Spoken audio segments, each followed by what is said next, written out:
నేనంటాను, ఒక సంఘములో నువ్వు ఉన్నావు, ఒక సంఘములో నువ్వు ఉంటేనే నిన్ను బట్టి సంఘం అంతా డిస్టర్బ్ అయిపోతుంది. టోటల్ చర్చ్ గందరగోళం అయిపోతుంది. నీలాంటి పరలోకం తీసుకుంటే ఆ పరలోకం ఎట్లుంటుందబ్బా? నీలాంటోడు పరలోకానికి వస్తే అది పరలోకమేనా? చాలాసార్లు అమ్మా ఇది మందిరం కాదబ్బా, ఇది మందిరం కాదు, ఈ మందిరం వద్దబ్బా, నేను వేరే చర్చికి పోతా. ఎంతమంది ఈరోజు మన సహవాసాన్ని వదిలేసి వేరే చర్చెస్ అడాప్ట్ అయిపోతున్నారు? దీనికి కారణం ఏంటంటే ఒక్కడుంటాడు సంఘంలో. అలాంటి వానికి చచ్చిపోతే పరలోకము నా దేశం పాడతారు. సిగ్గుండాల.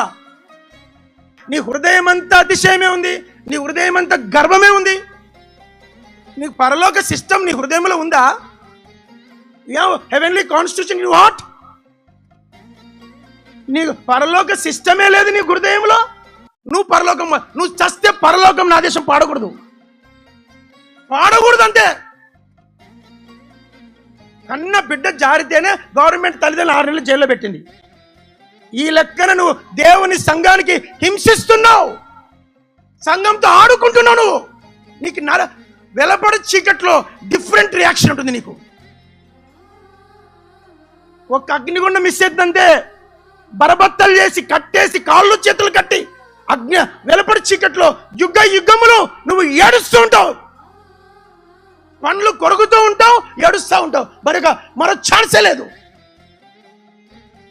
నువ్వు దేవుని సంఘాన్ని టార్చర్ చేస్తున్నావు, థ్రెటనింగ్ చేస్తున్నావు. ఇలాంటి మూర్ఖులు చచ్చిపోతే సావులకు పోకండి. దేవుని సంఘాన్ని హింసించే వాళ్ళ సావులకు మీరు పోకండి.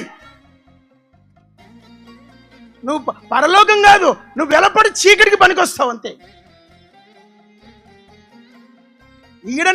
ఇక్కడ నీ రాజ్యం చెల్లుతుంది. ఈ శరీరం ఇడిచినావంటే నీ చెల్లది. ఇంకా నువ్వు వాడైనా మగైనా చిన్నైనా పెద్దైనా ఎవరిని బేఖాతారు. నా సంఘాన్ని సేవించినావా హింసించినావా ఒకటే చూస్తాడైనా.